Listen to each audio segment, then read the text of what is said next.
दोस्तों बहुत बहुत स्वागत करता हूं आप सभी का। नया साल सुप्रीम कोर्ट के लिए बेहद महत्वपूर्ण होने जा रहा है क्योंकि सीजेआई सूर्यकांत अधूरे फैसले को पूरा करने जा रहे हैं। 2026 में सुप्रीम फैसले लेने जा रहे हैं सीजेआई सूर्यकांत। लेकिन इस बीच सुप्रीम कोर्ट के सामने कुछ चुनौतियां भी हैं 2026 को लेकर। तो आखिर कौन से हैं वो अधूरे फैसले जिस पर सीजेआई इंसाफ करने जा रहे हैं 2026 में। दोस्तों आज हम इस मुद्दे पर डिटेल में आपसे बातचीत करने जा रहे हैं। लेकिन शुरुआत एक बेहद अच्छी खबर से, पॉजिटिव खबर से करेंगे। सबसे पहले इस हेडलाइन को देखिए दोस्तों, आप जानकर चौंक जाएंगे कि सुप्रीम कोर्ट ने साल 2025 में 75,000 केस का निपटारा किया और कहा जा रहा है कि हमारे देश की सुप्रीम कोर्ट ने अमेरिका, ब्रिटेन को भी पीछे छोड़ दिया है। तो ये सुप्रीम कोर्ट ने इतिहास रचा है। 75,000 केस का निपटारा किया गया है। दोस्तों ये अपने आप में बहुत बड़ी बात है। लेकिन अब बड़ा सवाल ये खड़ा होता है कि 2026 में सुप्रीम कोर्ट किन किन मुद्दों पर फैसला लेने जा रहा है। तो चलिए आपको दोस्तों डिटेल में बताते हैं कि 2026 में सीजेआई सूर्यकांत किन किन मुद्दों पर फैसला ले सकते हैं। आपको बता दें कि इस समय सुप्रीम कोर्ट में कई मुद्दों को लेकर याचिकाएं दाखिल की गई हैं। मीडिया रिपोर्ट्स की माने तो मतदाता सूची पुनरीक्षण यानी एसआईआर एक बेहद अहम मुद्दा है सुप्रीम कोर्ट में। इसको लेकर कई सारी याचिकाएं लगाई गई हैं। एसआईआर को रद्द करने की इस समय डिमांड की जा रही है। हालांकि जो चुनाव आयोग है लगातार एसआईआर का समर्थन कर रहा है। दोस्तों एसआईआर जहां जहां भी हुआ वहां सिर्फ लोगों के वोट काटे गए, चाहे उत्तर प्रदेश हो, चाहे बिहार हो, चाहे पश्चिम बंगाल हो, चाहे केरला हो, राजस्थान, मध्य प्रदेश, तमाम राज्यों में एसआईआर के बाद जो रिजल्ट सामने आए उसने एसआईआर पर कई गंभीर प्रश्न खड़ा कर दिए गए। तो इस समय सुप्रीम कोर्ट से एक ही डिमांड की जा रही है कि एसआईआर को तत्काल प्रभाव से रद्द किया जाए।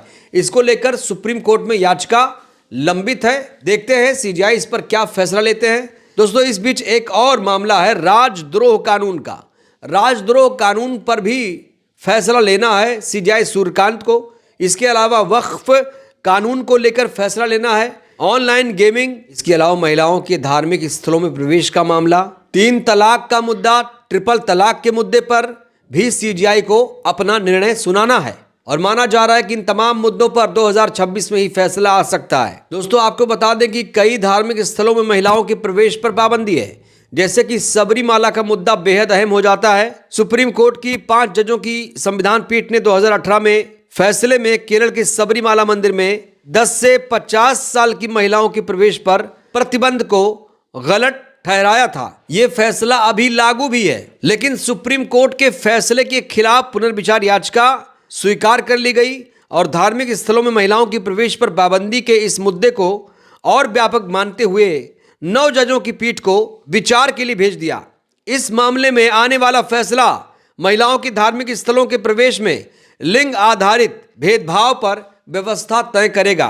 तो इस मुद्दे पर भी सीजेआई सूर्यकांत को फैसला सुनाना है। तो ये मैंने आपको टीवी मीडिया अखबारों की रिपोर्ट दिखाई जिसको लेकर बहुत ज्यादा चर्चा हो रही है। लेकिन टीवी मीडिया अखबार उस मुद्दे को नहीं उठा रहे हैं जिस मुद्दे पर सीजेआई सूर्यकांत को वाकई में निर्णय लेना होगा। और दोस्तों इसमें सबसे बड़ा मुद्दा आ जाता है ईवीएम का सबसे बड़ा मुद्दा।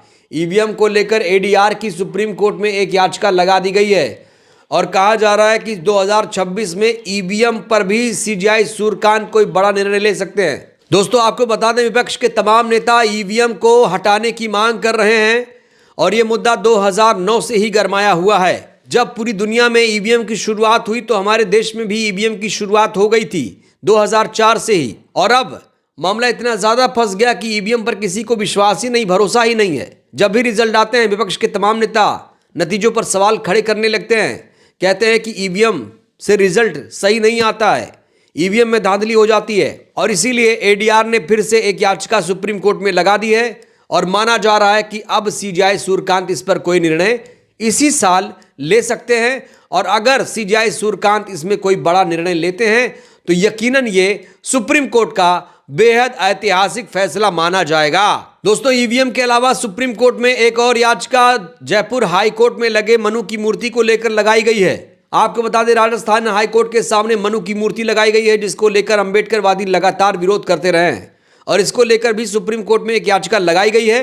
लेकिन टीवी मीडिया अखबारों ने इस मुद्दे को छुपा लिया, इस मुद्दे पर कोई बात नहीं कर रहा है। अंबेडकरवादियों ने साफ तौर से कह दिया कि यहां से मनु की मूर्ति हटाई जाए और यहां बाबा साहेब की मूर्ति स्थापित की जाए, क्योंकि यह देश बाबा साहेब के संविधान से चलता है, मनु के विधान से नहीं चलता है। तो इस पर भी सीजेआई सूर्यकांत को फैसला सुनाना है। देश की जनता इंतजार कर रही है।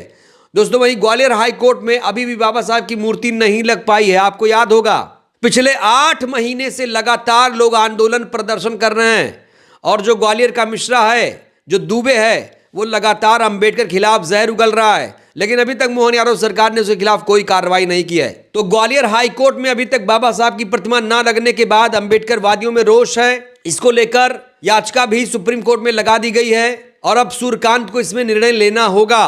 अगर सूर्यकांत इसमें एक आदेश पारित कर देंगे तो तुरंत ग्वालियर हाई कोर्ट में बाबा साहब की प्रतिमा लग जाएगी। दोस्तों, वहीं एक और मुद्दा जिस पर टीवी मीडिया में कोई चर्चा नहीं है, मुद्दा है बीटी एक्ट को रिपील करने का। बोध गया में आपको बता दें, आंदोलन लगातार चल रहा है। अब वहां सरकार भी बदल गई है, लेकिन नीतीश कुमार जी ने अभी तक बोध गया के मामले पर कुछ भी निर्णय नहीं लिया है। लेकिन अभी तक नीतीश कुमार जी ने बोध गया के मामले पर कोई व्यापक निर्णय नहीं लिया है। लोग लगातार बीटी एक्ट 1949 को रिपील करने की मांग कर रहे हैं और इसको लेकर सुप्रीम कोर्ट में एक याचिका लगा दी गई है। बीटी एक्ट को रिपील करने को लेकर जो याचिका लगाई गई है, उस याचिका को लेकर जस्टिस सूर्यकांत क्या निर्णय लेंगे?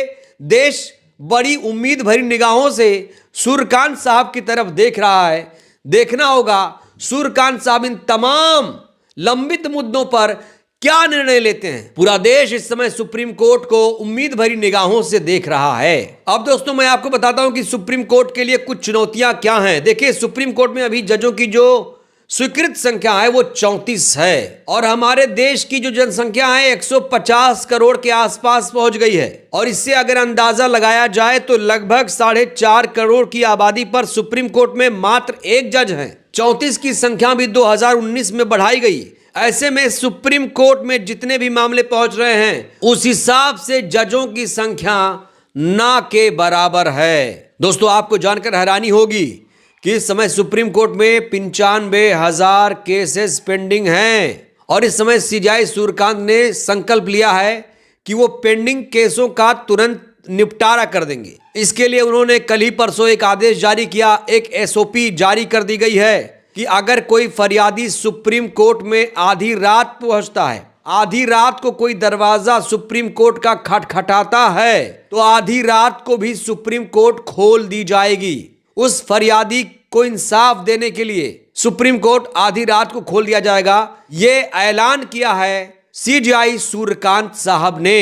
तो ये नया साल 2026 सुप्रीम कोर्ट के लिए बेहद महत्वपूर्ण होने वाला है। सीजेआई सूर्यकांत इन तमाम लंबित मुद्दों पर, चाहे एसआईआर का मामला हो, ईवीएम का मामला हो, सबरीमाला मुद्दा का मामला हो, ट्रिपल तलाक या फिर ग्वालियर में बाबा साहब की मूर्ति लगाने का मामला हो, राजस्थान हाई कोर्ट से मनु की मूर्ति हटाने का मामला हो और बीटी एक्ट रिपील करने का मामला हो, इन तमाम मामलों पर 2026 में क्या वाकई सीजेआई सूर्यकांत कोई निर्णय देंगे?